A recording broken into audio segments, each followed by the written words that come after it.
ഈശോയിൽ സ്നേഹം നിറഞ്ഞ സഹോദരി സഹോദരങ്ങളെ, പ്രിയ മാതാപിതാക്കളെ,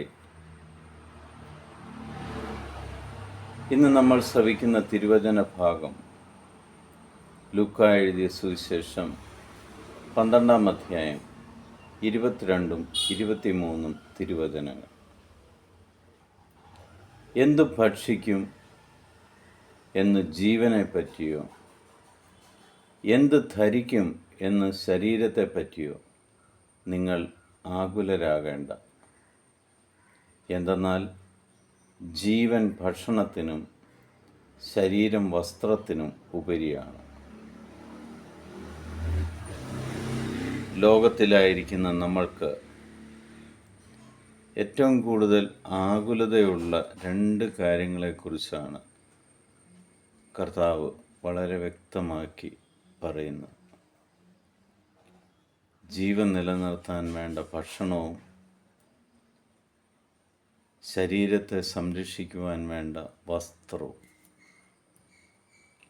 എന്നാൽ ദൈവം യേശുക്രിസ്തു വഴി വളരെ വ്യക്തമായിട്ട് പറയുകയാണ്, ദൈവപരിപാലനയിലാണ് നിങ്ങൾ ആശ്രയിക്കുന്നതെങ്കിൽ ഇതെല്ലാം നിങ്ങൾക്ക് ലഭിച്ചിരിക്കും. ആ ദൈവപരിപാലനയുടെ ശക്തി എന്താണെന്ന് പറഞ്ഞ് മനസ്സിലാക്കുവാൻ വേണ്ടിയാണ് യേശു ഈ കാര്യങ്ങൾ പറയുന്നത്. എന്ത് ഭക്ഷിക്കുമെന്നോ എന്ത് ധരിക്കുമെന്നോ നമ്മൾ ആകുലരാകേണ്ട എന്ന്. അവിടുന്ന് വളരെ വ്യക്തമായിട്ട് പറയുന്നുണ്ട്, ലോകത്തിൻ്റെ ജനതകളാണ് ഇതെല്ലാം അന്വേഷിക്കുന്നത്. എന്നാൽ ദൈവമക്കളായ നിങ്ങൾക്ക് ഇതെല്ലാം വേണമെന്ന് പിതാവിന് നല്ലവണ്ണം വ്യക്തതയോടെ അറിയാം എന്ന് വചനം പറയുന്നു. ആയതിനാൽ നമ്മൾ ചെയ്യേണ്ടത് ദൈവത്തെ അന്വേഷിക്കാനും സ്വർഗരാജ്യത്തെ അന്വേഷിക്കുവാനും ദൈവത്തോടൊപ്പം യാത്ര ചെയ്യുവാനും, കർത്താവേ നീ എനിക്ക് കൃപ തരണമേ എന്ന് പ്രാർത്ഥിച്ചുകൊണ്ടാണ് നടക്കേണ്ടത്.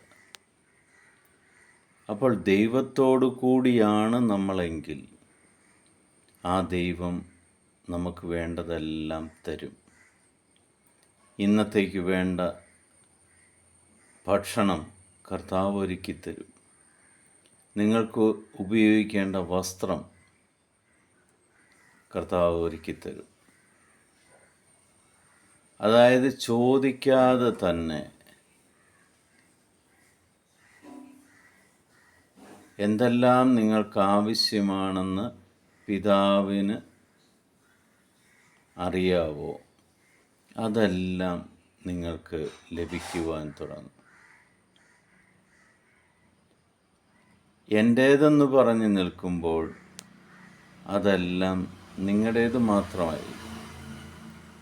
എന്നാൽ ദൈവത്തിൻ്റേതെന്ന് പറയുന്ന സമയം അത് ദൈവത്തിൻ്റേതും ദൈവം നിങ്ങൾക്ക് ഉപയോഗിക്കാൻ തന്നതും ആയി മാറും.